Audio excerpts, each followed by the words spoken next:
¿Qué tal? ¿Cómo le va? ¿Cómo le va? Muy buenas noches. Muy buenas noches. Qué bueno que está con nosotros. Gracias. Bienvenido a una emisión más de EduByte.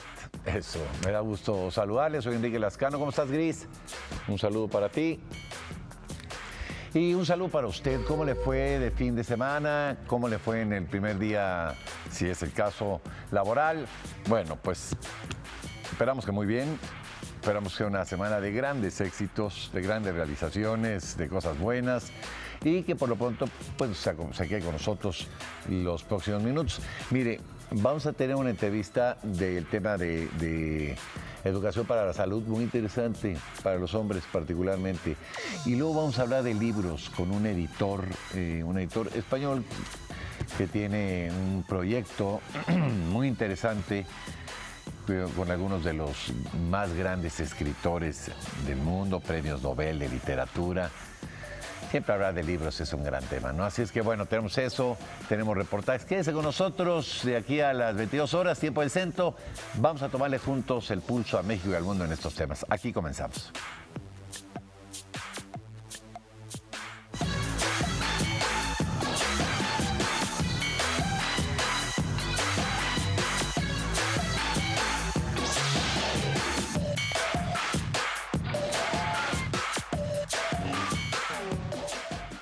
Y este lunes, durante su conferencia matutina, el presidente López Obrador firmó un decreto con el que las Islas Marías dejarán de ser una prisión para convertirse en un centro cultural, educativo, ambiental, que llevará por nombre Muros de Agua. José Revueltas. Comienza así la creación de un nuevo centro de educación y transformación para niños y jóvenes llamado Muros de Agua, José Revueltas, ubicado en un área nacional de inmensa belleza y riqueza natural. Son las islas que tienen un gran valor por sus especies endémicas de flora y fauna con peculiaridades específicas de estos ecosistemas. En Muros de Agua, José Revueltas, recibiremos en campamento a niños y jóvenes mexicanos con programa de cultura y ética ambiental y cultura y ética social, fortaleciendo a nuestras nuevas generaciones con esquemas de amor, cuidado y respeto de la naturaleza, con valores sociales en un nuevo mundo, donde la justicia social y el respeto a la otredad se convierten en realidad. También tendremos actividades de teatro, escritura creativa, arte transformativo, que ayudarán a hacer introspección y vivir el arte como un agente transformador a nivel personal y social. Siendo el deporte un factor fundamental en el desarrollo humano, tendremos también actividades deportivas y esparcimiento al aire libre.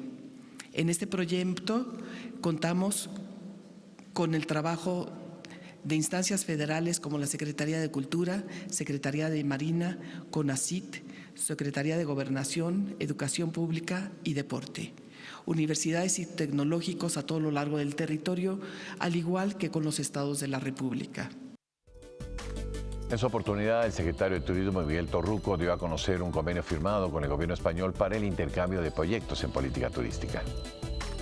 Firmamos un convenio con la ministra de Turismo, de Comunicaciones, Transportes y Turismo de España, en donde vamos a intercambiar programas de estudio, planes estratégicos sobre el desarrollo de la política turística y una serie de temas que son de interés para nosotros para seguir avanzando en materia de turismo. Por otra parte, el presidente López Obrador visitó la ciudad de Badiraguato, en Sinaloa, y afirmó que con la construcción de una nueva universidad se garantizará el derecho a la educación de todos los jóvenes. Badiraguato es otro de los municipios que se suman a los programas integrales de bienestar. Este lugar ve surgir una nueva oportunidad para su comunidad, en especial para los jóvenes.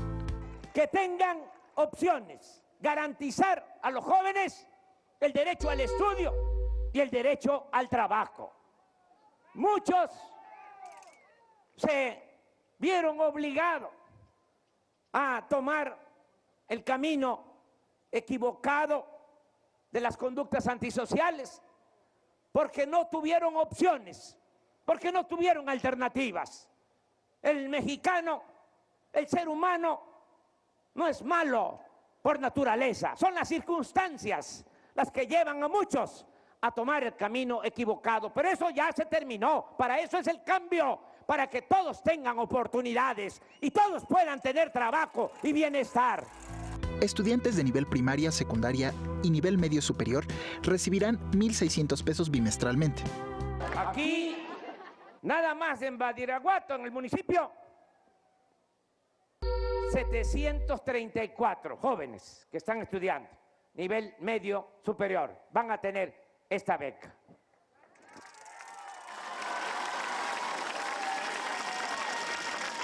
Los que están en la universidad estudiando nivel superior de familias de escasos recursos económicos, su beca, 2,400 pesos mensuales. También se implementará el programa Jóvenes Construyendo el Futuro, donde al convertirse en aprendices de profesión u oficio, se capacitarán en el mundo laboral y recibirán un apoyo de 3,600 pesos mensuales. ¿Con qué propósito? Para que los jóvenes no se vean obligados a tomar el camino de las conductas antisociales. Por último, el presidente de la República anunció la construcción de una universidad pública. También les digo que por eso mismo en Badiraguato vamos a crear una universidad pública.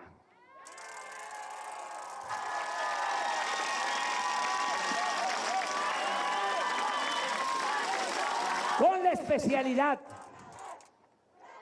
en desarrollo forestal. Aquí va a estar la universidad pública. Y por eso también vamos a terminar el camino desde Badiraguato hasta Guadalupe y Calvo en el sexenio. De esta manera, Badiraguato mejorará en su infraestructura y en la calidad de vida que ofrece a sus habitantes. Y este fin de semana concluyeron las audiencias públicas sobre la reforma educativa que se llevaron a cabo en la Cámara de Diputados. Le invito a que vea los últimos detalles.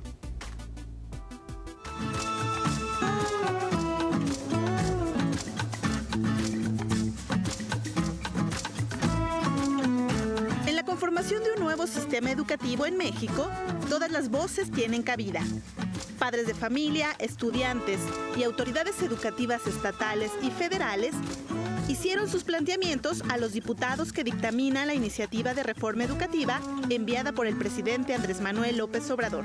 Todos coincidieron en el planteamiento de que el Estado brinde educación equitativa a niñas, niños y jóvenes de todos los rincones del país. Queremos caviar, champán y salmón, metafóricamente en cuanto a calidad, igual para todos, ¿verdad? No dar migajitas de pan a los menos favorecidos, que es migajitas de educación. Al contrario, hay que fortalecer a todos los niños porque son, pues, es su derecho humano fundamental. Me gustaría que la educación básica de mi país fuera de la mejor calidad, en donde pueda aprender, pero también pueda jugar, porque en el recreo no nos dejan correr. Convocados en el Palacio Legislativo de San Lázaro, los ponentes hicieron propuestas para mejorar las condiciones educativas de todos los sectores, entre ellos niños indígenas y de educación especial. Vengo aquí a solicitarles que cambiemos un enfoque en las políticas públicas dirigidas a la comunidad sorda, un enfoque socioantropológico que permita poner el énfasis en el uso de la lengua de señas como principal vía de comunicación.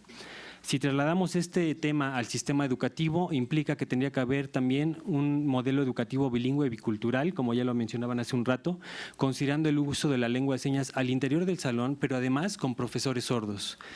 Por su parte, autoridades educativas estatales y federales también hicieron sus propuestas sobre las modificaciones constitucionales. Una primera sugerencia que nosotros queremos hacer con mucho respeto es que en el primer párrafo de este artículo 3º se agregue como uno de los principios, como una de las características de la educación nacional, el principio de la interculturalidad. El principio de la interculturalidad es acorde a la naturaleza pluricultural de la sociedad mexicana, como está establecida en el artículo 2º de la Constitución Federal. Los diputados establecieron un ejercicio de parlamento abierto para garantizar el derecho a la educación. con el propósito de que todos los actores sumen con sus iniciativas. Aún existen retos fundamentales, principalmente en 3 áreas. 1. Garantizar que la educación no solo sea proporcionada, sino que se garantice la calidad y esté en constante actualización en sintonía con los retos pedagógicos actuales. 2. No hemos logrado construir un sistema educativo incluyente que alcance los rincones más alejados y desprotegidos del país. 3. Que la educación sea vista como un elemento fundamental de desarrollo humano, que este proceso sea tomado en cuenta como parte esencial en la vida y desarrollo de los mexicanos, incorporando y ampliando los procesos de enseñanza en áreas académicas, deportivas y el desarrollo psicoemocional. Con estas jornadas concluyeron las audiencias públicas convocadas por la Cámara de Diputados. Se prevé que en los próximos días inicie el trabajo de dictaminación en las Comisiones Unidas de Educación y Puntos Constitucionales. Y alumnos de la Facultad de Ingeniería de la UNAM ingresarán al programa de becas de una de las principales firmas internacionales de hidrocarburos, programa que busca impulsar el talento de destacados estudiantes mediante su vinculación con la investigación científica privada, especialmente en el área de las matemáticas, las ciencias básicas y la ingeniería. Mire, Vanessa Vadillo Mendoza, Kelly Hernán Sandoval, Carlos Serrano Campos, Marcos López Jiménez, Daniel Sánchez Esquivel y Santiago Martínez Sosa realizarán una estancia de medio año en las instalaciones de una empresa estadounidense con sede en la Ciudad de México y en Houston, Texas.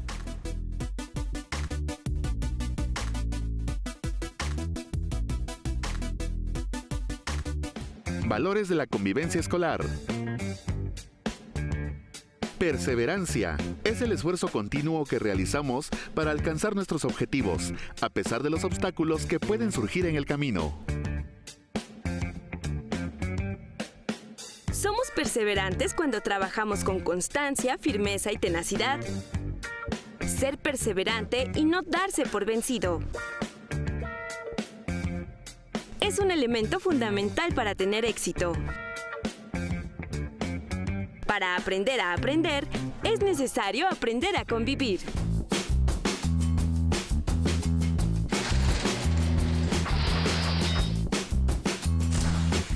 En 1478, en la Torre de Londres, fue ejecutado el duque de Clarence, procesado por traición contra su hermano mayor, Eduardo IV de Inglaterra.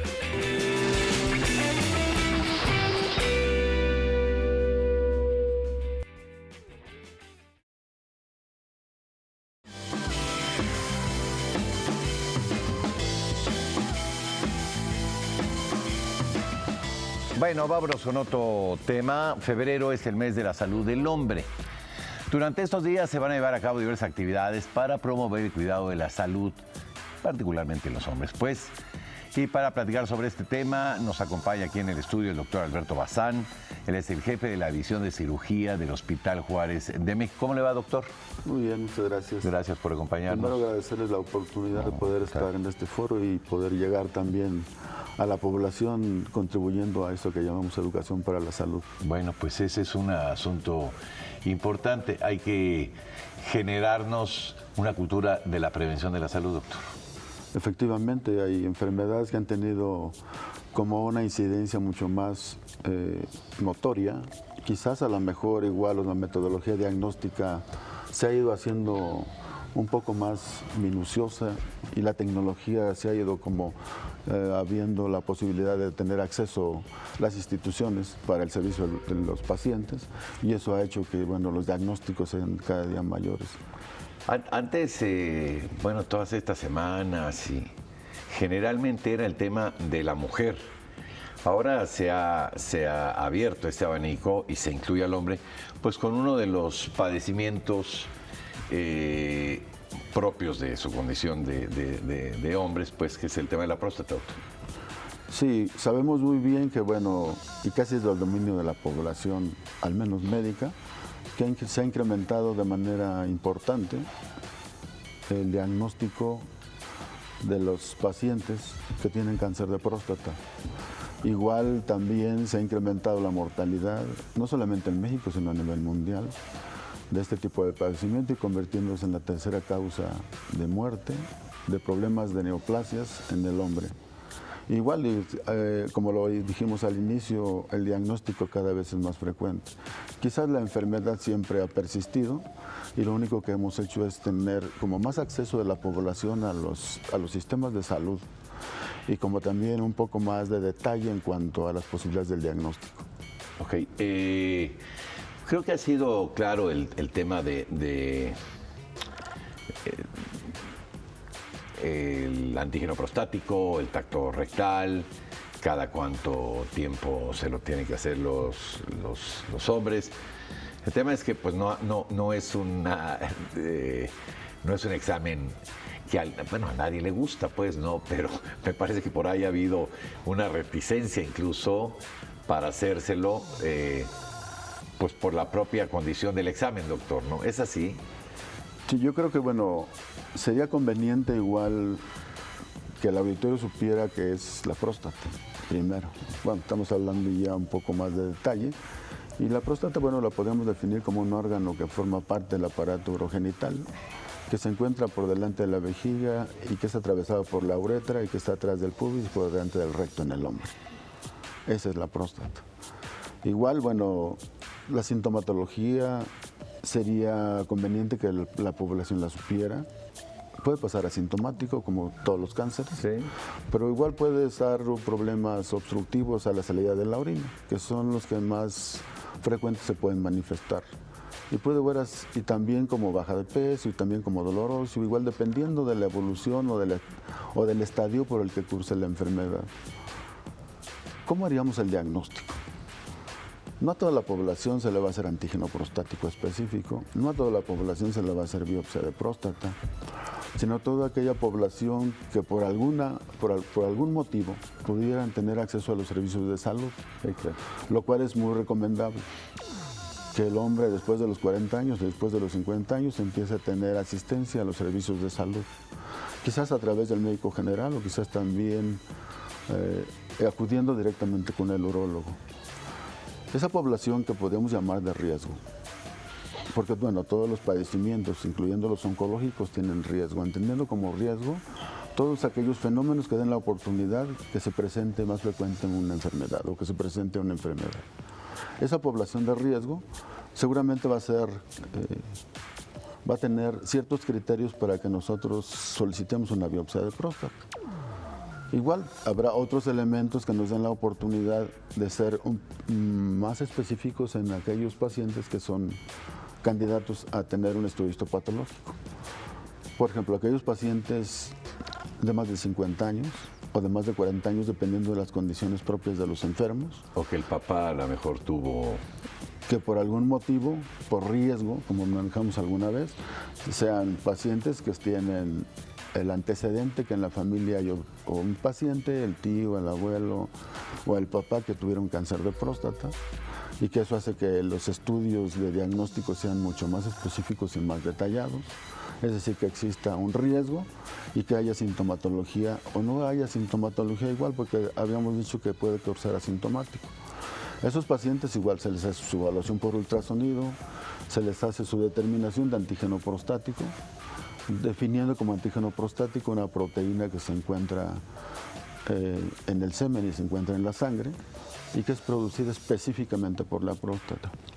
Pero sí vale la pena decir que el antígeno prostático no es específico de cáncer, es un auxiliar que nos sirve para determinar qué pacientes podemos tener la posibilidad de enviarlos a la toma de la biopsia. Déjame decirle algo, doctor. Así como usted decía, a partir de los 40, también es una realidad que a partir de esas edades más o menos, la próstata crece. Y hay un problema también de muchos mexicanos, que es el de hiperplasia prostática benigna, que tiene algunos síntomas parecidos a los que pudiera tener un problema más, ¿no? La micción frecuente, a lo mejor de repente dolorosa, que también, y que no necesariamente no deriva en un problema de cáncer. Digamos, hablando en términos del cuidado de la próstata, ya sea en estos casos que usted menciona o en el de una próstata crecida por una persona después de los 40 o 50 o 60, ¿Cómo se tiene que cuidar la próstata, doctor? ¿Qué recomiendan ustedes como especialistas? Como el crecimiento prostático benigno es un problema que todos los hombres lo vamos a presentar, vamos a presentar en alguna parte de nuestra vida. En algún momento, sí, pues. Lo recomendable es que asistan a la evaluación por el médico. Sí. Puede ser el médico familiar, puede ser el médico general, puede ser el urólogo. Y que se determine. Y hay tratamientos farmacéuticos. De manera temprana la repercusión que puede tener el crecimiento prostático en cuanto al vaciamiento de la orina. ¿De qué depende el tratamiento? ¿Y de qué depende escoger la modalidad del tratamiento? Hablando del problema de crecimiento prostático benigno. Uno, depende del compromiso para el vaciamiento de la orina, es decir, depende de la sintomatología que presenta el paciente, depende de la incomodidad que le provoquen los síntomas al enfermo. Sí, porque hay personas que se paran 6 veces al baño en la noche, ¿no, doctor? Prácticamente no duermen, entonces es cuando... Entonces ya sin operársela. Es cuando desafortunadamente los individuos, los pacientes empiezan a buscar ayuda médica. Sí, pues sí. O sea, no tenemos todavía así como la cultura médica necesaria como para acudir a las evaluaciones. Antes de las 6 veces. A las evaluaciones periódicas con el médico, ¿no? Y habrá indicaciones igual específicas o absolutas de cirugía. Porque incluso se compromete un poco la vida sexual de la persona también. Es decir, es un problema, aún en el caso de hiperplasia prostática benigna. Es decir, hay que cuidar las dos cosas. Es decir, hay que cuidar la próstata para que no derive en una o en otra, ¿no, doctor? Ese es el tema. Sí, yo creo que igual la evaluación es muy importante. Sí. Igual la determinación de los riesgos, sobre todo para el cáncer de próstata. Habría riesgos que podemos manipular y habría riesgos que no podemos manipular. El riesgo genético o heredado, pues ese no lo podemos manipular. Yo creo que igual valdría la pena hacer un diagnóstico temprano y determinar de manera temprana la solución del problema cuando se diagnostique de manera adecuada por un estudio histopatológico. Cuando en ambas circunstancias se consulta a tiempo, doctor, ¿las personas pueden llevar una vida prácticamente normal después de tratamientos? Al menos, igual hablemos del tratamiento que existe para el problema de crecimiento prostático benigno, cuyas complicaciones, se pueden manejar de manera o solventar de manera más o menos fácil. Farmacéutica, digamos. O sea, el crecimiento sí puede ser manejado farmacológicamente y manejado quirúrgicamente. Sí. El problema del cáncer de próstata tiene que ser manejado de acuerdo a la extensión que tenga la enfermedad y de acuerdo también a las aspiraciones que tenga el paciente acerca del tratamiento de su enfermedad. O sea, es decir... Si es una persona joven, si es una persona mayor, ¿tiene que ver con eso, doctor?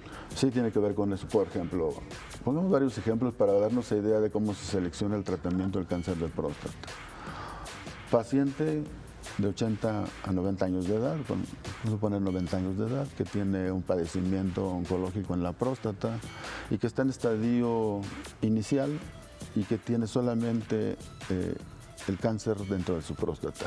¿Qué tratamiento podríamos darle? Seguro que no va a ser necesario operarle su próstata. Las expectativas de vida no son tan amplias como para si le pasa a un joven de 40 años, ¿no? Exponerlo a riesgos innecesarios y a lo mejor le daríamos radioterapia externa. Sí.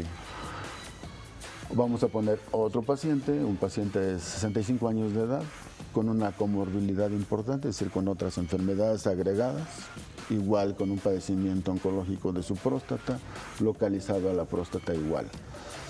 A lo mejor el riesgo para intervención quirúrgica es muy importante.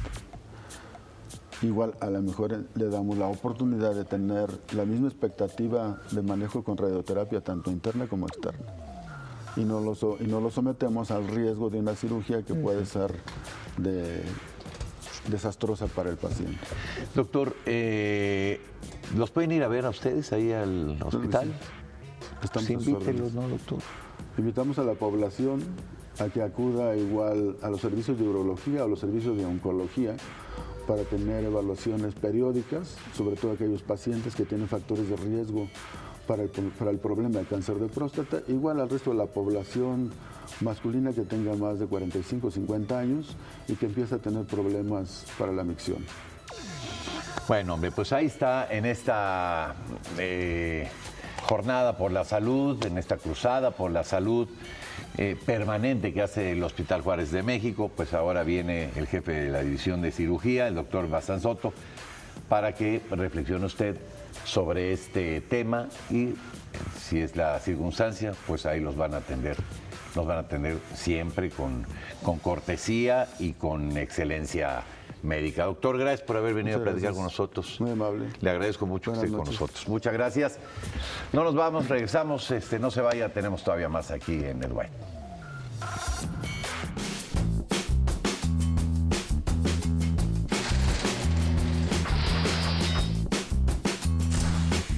En 1974, la banda británica Kiss lanzó su primer álbum.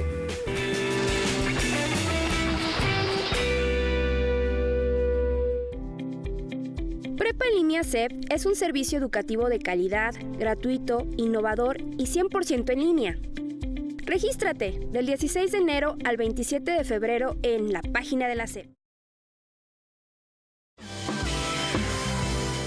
Bueno, ahora tengo el gusto de que me acompañe aquí en el estudio Jordi Nadal, editor y fundador de la plataforma editorial. Él nos viene a hablar de este proyecto que actualmente cuenta con 750 libros publicados, incluidos 11 premios Nobel.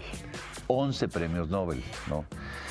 Y hablar de libros es hablar del mejor amigo, ¿no? El libro es el mejor amigo. Hay muchos mitos que se han escrito alrededor del tema de los libros, ¿no? Que el que presta un libro es tonto y más el que lo regresa, tal. A mí me parece que no hay peor libro que el que no se abre, ¿no? Y tener un libro en una estantería o en un librero, porque ya lo leyó uno, a mí en lo personal me parece un error. Hay que leerlo y pasarlo y que ese lo pase y que el libro tiene que estar viviendo y circulando, no estar adornando un librero, me parece, ¿no? Que no se subraya un libro, que nunca se escribe, no, al contrario, pues hay que hacerle anotaciones para recordar. Bueno, es un tema personal, ¿no? Por supuesto, pero Jordi, mucho gusto que hayas venido, que estés con nosotros esta noche, te agradecemos mucho, pues, porque hacer libros es un privilegio de la vida, ¿eh? Muchas gracias, buenas noches Enrique, muchas gracias por invitarme. Es un placer y un honor estar en México de nuevo desde que creé mi editorial hace 11 años. Mi editorial está muy vinculada al mundo de la educación y salud. Una sociedad es una sociedad progresista y buena cuando trata bien la educación y la salud, y las dos profesiones en sentido amplio más hermosas del mundo son médico y maestro. Sí, yo he tenido el privilegio de tener a ambos. ¿Por qué una editorial, Jordi? Pues porque, cuando hay tantos negocios. Sí, pues porque es una industria cultural maravillosa, porque encontrar un buen libro, encontrar un buen manuscrito, antes cuando no existían los teléfonos celulares, cuando yo encontraba un buen manuscrito, buscaba una cabina telefónica para llamar a un amigo y contárselo. Entonces ahora con el celular es más fácil y más inmediato y tiene menos poética, porque tiene menos dificultad, pero cuando encuentras un buen manuscrito tendrán ganas de llamar a tu amigo y contárselo. Y editar es también editar para personas a las que no conoces, a tus lectores, pero a los que quieres tratar como amigos desconocidos. Y editar libros de educación y libros de salud, insisto, en sentido amplio, es buscar compartir lo mejor que tienes para hacer que la sociedad avance. Editar es avanzar. Sí, y hemos perdido. Bueno, hemos ganado, por supuesto, en tecnología, en modernidad, ¿no? Pero perdimos esta costumbre epistolar de comunicarnos a través de una carta, ¿no? Hoy perdimos la posibilidad ya de hablarnos, ¿no? Y hoy todo lo hacemos con una economía gramatical, ¿no? Ya no ponemos gracias, ponemos grax, ponemos emoticons. Estamos perdiendo esta posibilidad de comunicarnos, pero los libros me parece un gran pretexto para acercarnos. Por eso para nosotros es muy importante editar libros como Educar con calma, que es un libro que invita a las familias a que se relacionen con sus hijos con más tiempo. El mundo digital es un mundo que tiene algunas grandes ventajas, pero tiene algunas grandes trampas, y una de ellas es la velocidad y la superficialidad. Entonces leer es un acto de intimidad que te confronta con algo que te enriquece, porque un libro te cuenta la verdad, y si lees buenos libros estás en contacto con el mundo entero. Es decir, leer es como, alguien que no lee es como si vivieses en un palacio y estuvieses siempre en la misma habitación, mientras que si lees visitas todas las habitaciones. Y Por eso traemos también autores acá, hemos traído a Eduardo Sáenz de Cabezón, el autor de Inteligencia Matemática, y tuvo un éxito extraordinario, hemos traído a Javier Santolaya con el apoyo de Colofón, el autor de Inteligencia Física. ¿Por qué? Porque leer es un placer que te enriquece tanto que en el fondo lo que haces es un tesoro tan grande que no te lo puedes quedar para ti solo, lo quieres compartir. Sí, hay una generación de escritores ahora maravillosos, bueno, en España, Luis Leanté, Javier Marías, hay maravillosos escritores y yo diría que hoy el mundo tiene grande, bueno, hombre, a lo mejor siempre lo sabes, ¿no? El tema es que el vehículo es el libro y hoy podemos tener hasta los digitales, a mí no me gustan mucho, pero pues cada quien me da. El tema es leer, pero hasta los libros digitales, ¿no? Porque también hay que utilizar la modernidad para hacer llegar los textos. Claro, lo bueno de la lengua que nos une, que es esta, que por cierto se inició en un convento de Siles, allá en España, ¿no? Ahí fue los primeros antecedentes en castellano. Esta lengua que nos une nos facilita que cuando lees y te confrontas con algo que es extraordinario, cuando yo leo la literatura mexicana, ¿qué siento? Siento admiración. Y la admiración es un motor muy poderoso porque alimenta la curiosidad y las ganas de llegar a ser mejor. Aquello de Píndaro, llega a ser el que eres aprendiendo. Ay, claro. Aprendiendo a ser quien eres. Entonces, ese devenir, ese aprender, ese crecer, como cuando publicamos el libro de Rita Levi Montalcini sobre tu futuro, que te cuenta qué es el futuro cuando da consejos a adolescentes. Dice, tus decisiones más tus acciones configuran tu futuro. Leer en el fondo es estructurarse, convertirse en la persona en la que deberías estar llamado a llegar a ser en tu mejor versión. Leer es un proceso de aprendizaje, de enamoramiento, de ganas de descubrir el mundo. ¿No? Y permanente. ¿Esto que estoy viendo son algunos de los libros de ustedes? Sí, hemos editado, claro, con 750. Este libro, El descubrimiento de la lentitud, vendió 2 millones de ejemplares en Alemania, está traducido a 30 idiomas. Este es un libro que compramos, maravilloso, una editorial francesa, 17 mujeres premios Nobel, un premio Nobel. Es decir, en realidad es... Stefan Zweig. Stefan Zweig, tenemos un libro maravilloso de ensayos sobre el mundo europeo. Descubrir un buen Rabindranath Tagore. Eso. ¿Qué mayor regalo puedes hacerle a alguien? Albert Camus. Albert Camus es un autor fundamental en mi catálogo.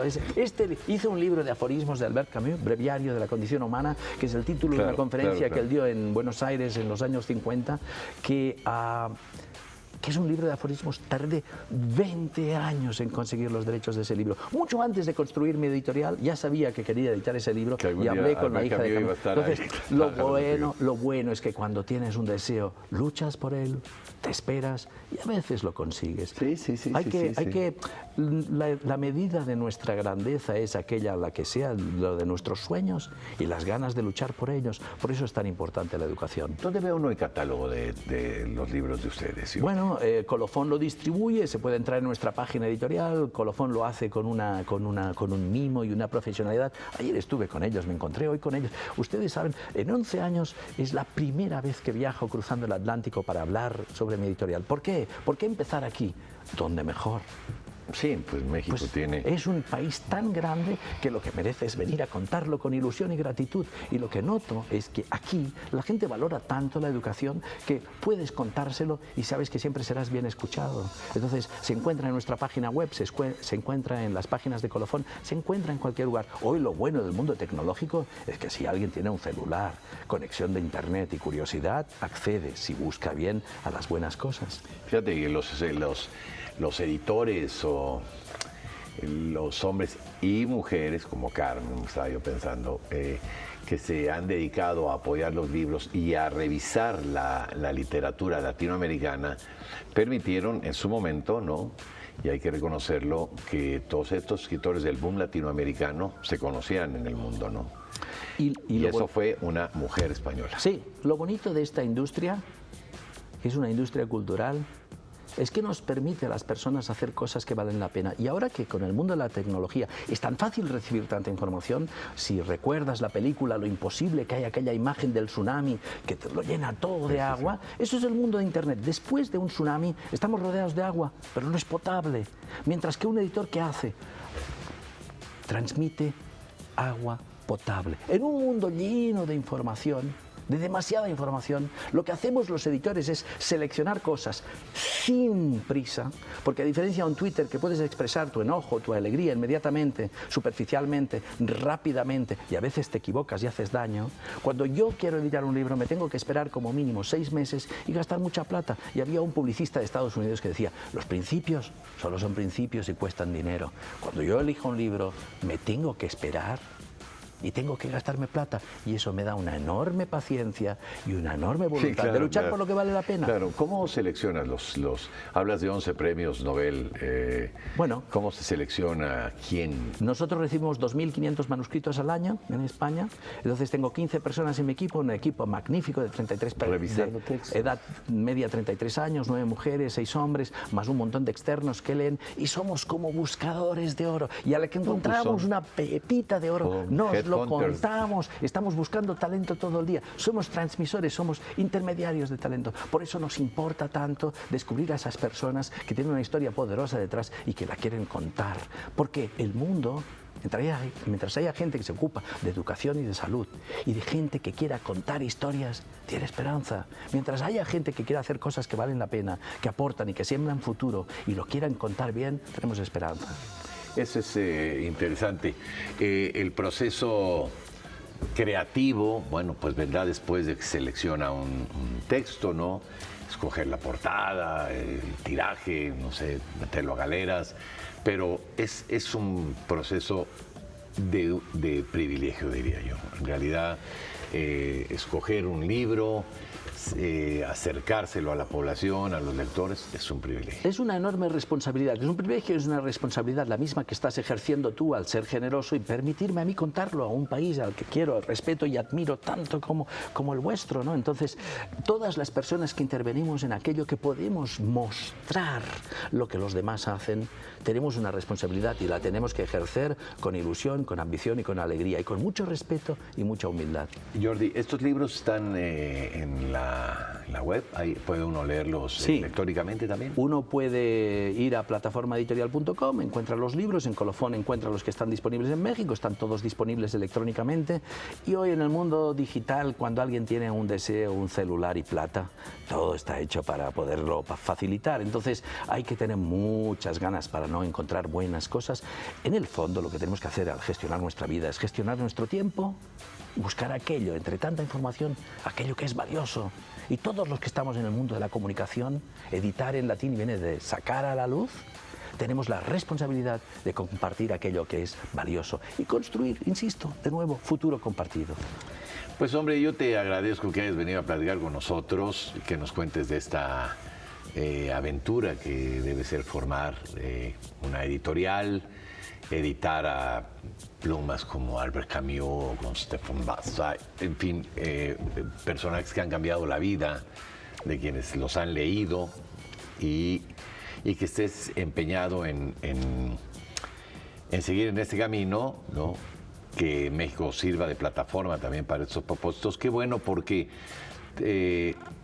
siempre un libro será un gran compañero, un compañero que no te va a defraudar, un compañero que siempre va a estar dispuesto y que va a estar ahí para ti. Así es que, pues yo no tengo más que complacerme de que haya hombres y mujeres que estén dedicados al mundo de la cultura, del conocimiento y la inteligencia, que es el mundo editorial. Muchísimas gracias por ayudarnos a existir. Mientras haya buenos libros, tenemos futuro. Como dijo un niño pequeño, un gran amigo, escritor infantil, le dijo un niño pequeño: leer es querer que el mundo no se termine nunca. Y esa es la imagen con la que podríamos quedarnos. Fíjate, está maravilloso. Ya le pondré a lo mejor ahí las ilustraciones de Kasparavicius, que es uno de los ilustradores más maravillosos para cuentos para niños, ¿no? Es desear que no se acabe nunca el mundo. Jordi. Un placer, muchísimas gracias. Un privilegio de venir a platicar con nosotros. Gracias. Muchas gracias. No se vaya, continuamos.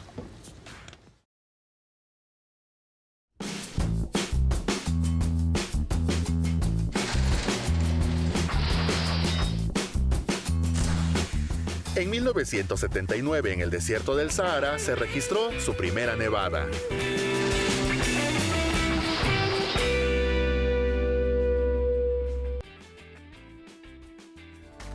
Y este fin de semana se presentó en el Zócalo capitalino una exposición interactiva que reunió diversas fotografías de jardines e imágenes de principios y mediados del siglo XX, época en la que el Zócalo contaba con un muy amplio jardín.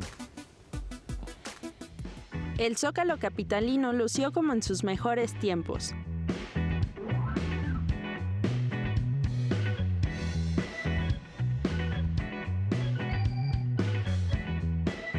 La Plaza de la Constitución recibió una instalación monumental de arreglos florales y exposiciones fotográficas que contaron una parte poco conocida de este emblemático sitio. El gobierno de la Ciudad de México, a través de la Secretaría de Cultura Local, presentaron la instalación Las diferentes formas de amar en la Ciudad de México, muestra integrada por 7 corazones monumentales. Estos arreglos fueron elaborados con más de 18,000 flores de Xochimilco. Entre ellas resaltan las bugambilias, petunias y tulipanes.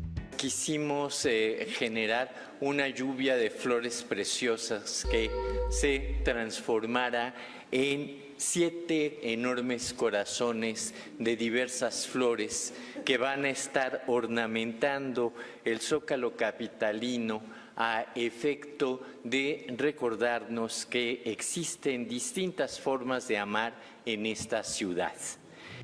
Como parte de esta instalación se presentaron las exposiciones fotográficas en las ciudades Todos los Besos, del fotógrafo argentino Ignacio Lehmann y creador del proyecto 100 World Kisses, quien capturó el cariño que se expresan con este gesto universal las parejas, amigos, familiares y mascotas. Asimismo, se presentaron 31 imágenes del acervo del Museo Archivo de la Fotografía, que invitó a los visitantes a conocer cómo se veía la Plaza de la Constitución cuando era un enorme jardín a principios del siglo XX.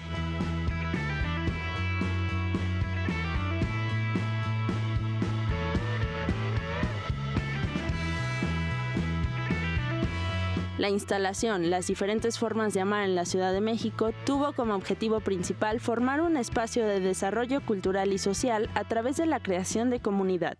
Nos acercamos y creamos amistades que no conocemos y nos acerca más a las personas. Es para que la gente conozca, porque pues realmente nosotros no conocemos pues toda esa variedad de flores que tenemos, y que las traigan aquí, las conozcamos y podamos disfrutarlas, tomarnos fotos y demás, pues hace algo importante. Haces que la gente venga, convivas, al final de cuentas somos una sociedad y tenemos que convivir todos. Es lo que le hace falta, la convivencia, el no ser egoísta, y primero yo, después yo y por último yo. Creo que para mí eso es una forma de demostrar que somos una sociedad y como tal tenemos que unirnos para un bien común. Este enorme jardín estuvo conformado por 6 escenarios florales para que los visitantes pudieran convivir y tomarse fotografías. Además, al ser retiradas las flores de la Plaza de la Constitución, las petunias y los tulipanes fueron obsequiados a la ciudadanía, mientras que los helechos y las bugambilias serán sembrados en diversos espacios del centro histórico y de un corredor cultural de la alcaldía Coajimalpa.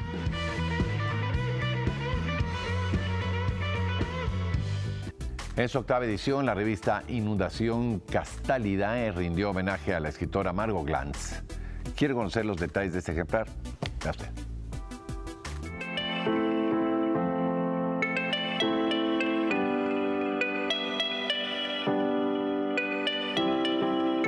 Inundación Castálida es el nombre de la revista que muestra el flujo de cultura y de las artes y lo mejor de la literatura mexicana e internacional. En su 8ª edición, rindió homenaje a la escritora Margot Glantz. Y la revista está dividida en 2 partes. La primera parte está dedicada a mí, o la segunda parte, no sé cómo lo veamos, y la otra parte está dedicada a Portugal, que fue el país invitado de la Feria Internacional del Libro en Guadalajara, ¿no? Entonces, a mí el Claustro Sor Juana me dio una presea justamente en el marco de la Feria de Guadalajara, de la FIL, y la revista se repartió de una manera bastante abundante allá, y ahora la rectora de la universidad decidió que era importante presentarla en el claustro de donde ha surgido la revista. En la presentación participaron Pablo Rafael, Mario Velatín y la directora del Claustro de Sor Juana, Carmen López Portillo, quien le dedicó unas palabras. Ella, como Sor Juana, quiere saberlo todo. Su último libro es justamente eso. Quiere saberlo todo. Asomarse a todo, todo recorrerlo y probarlo y verlo y escucharlo y vivirlo. Margot, como Juana Inés, es una curiosa de profesión y una voyeuse, una mirona que no tiene remedio. Estoy segura que esa identificación ha hecho que Margot la estudie, la investigue, la piense y en ella se inspire. Esta publicación contiene textos de Margot y también de sus amigas más cercanas, entre ellas Miriam Moscona, Sara Pot, Elena Poniatowska, María José Rodilla, Marcela Rodríguez, Ana García Bergua, Mónica Mansur y Cristina Barros. Más bien, más que crítica de mi obra, una relación afectiva con mi persona, ¿no? Amigos de toda la vida, de todas las edades, curiosamente, sobre todo, es un homenaje que me hacen, sobre todo muchas mujeres, un homenaje femenino. Antonio Martorell también dedicó un texto corto a Glantz. El pintor creó varios retratos de la autora y uno de ellos aparece en la primera edición de Las Genealogías, libro autobiográfico de la escritora. Un pintor puertorriqueño que es muy importante y que estuvo en México varios años, con el cual tuve una amistad muy profunda, que me hizo retratos. El primer retrato que aparece en la primera edición de Las Genealogías, ese libro autobiográfico, tanto la portada como el retrato de la contraportada, me lo hizo Toño Martorell. Sobre el contenido de la otra parte de la revista dedicado a Portugal, Pablo Rafael comentó. Mi primera experiencia con la literatura portuguesa en vivo, es decir, con conocer a sus autores, fue enterarme de la noticia de que Portugal ha producido 2 premios Nobel de literatura. Uno es muy conocido, es José Saramago, premio Nobel de literatura, y el otro es el médico Egas Moniz, que tuvo el acierto, y por eso lo premiaron, de inventar la lobotomía. Cabe mencionar que Glantz recibió la presea Sor Juana en la FIL.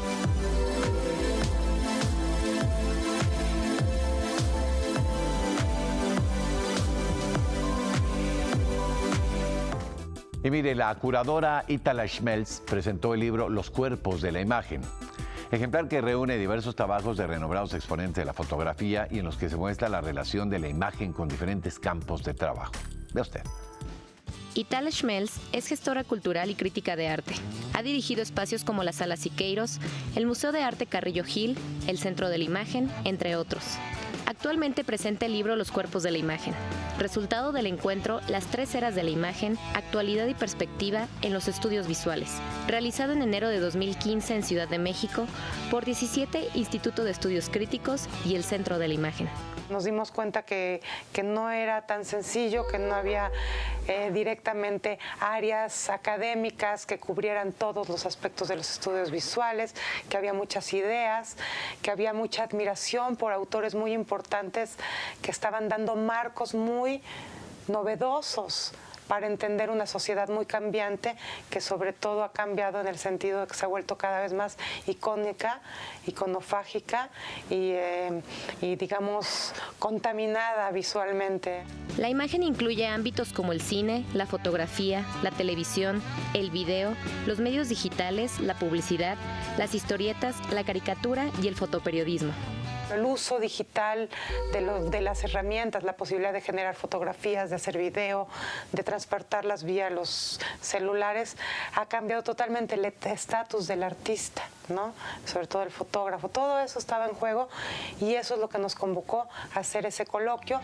Gran parte de los textos contenidos en la primer parte del ejemplar apuesta por una historia de las imágenes, enfocándose en el significado cultural de las obras más que en su valor estético.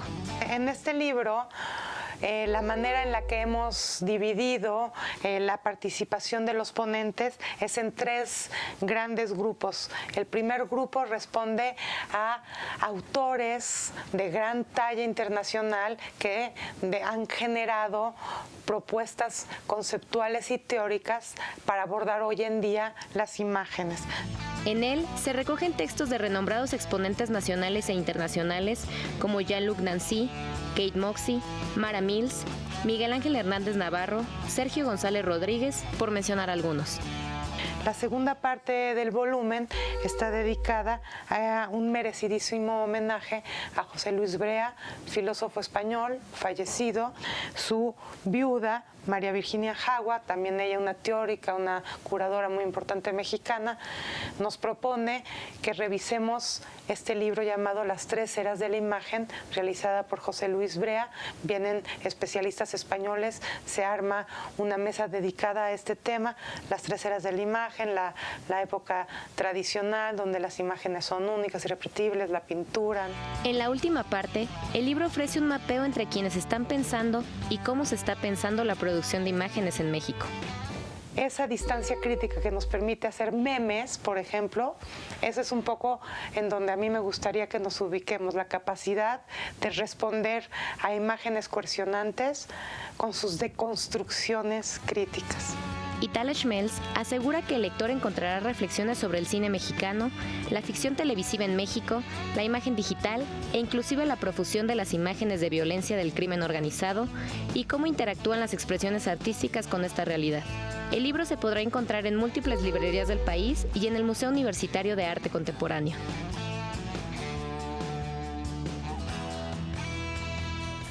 Ya nos vamos, gracias por habernos acompañado. La invitación para que el día de mañana en punto de las 21:09 de la noche, tiempo del centro, nos acompañe en una emisión más de EduByte. Ahí están las formas de comunicarse con este equipo de trabajo siempre. Gracias por habernos acompañado, por el favor de su atención. Gracias, Gris.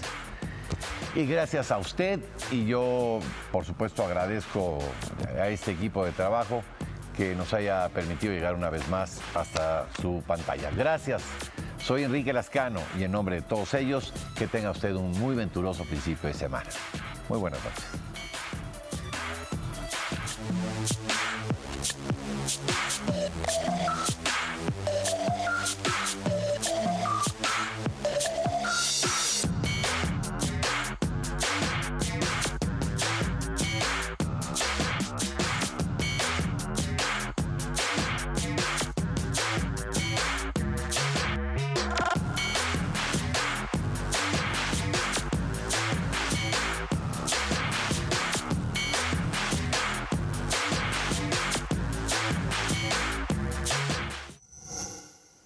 Gobierno de México.